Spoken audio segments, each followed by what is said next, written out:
Hi guys, look what's ready to go to the land. These 4 beautiful buckets. Let me introduce you to that, okay? First of all, these are all from seeds that we've eaten and we like it because it's sweet enough for us to plant. This first one here is the mango tree. Look how beautiful it is. Look how big he is. He is so ready. And right now it's the perfect weather, especially it's been raining for the past couple weeks.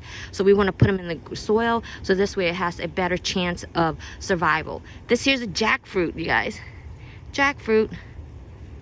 And this here is an avocado.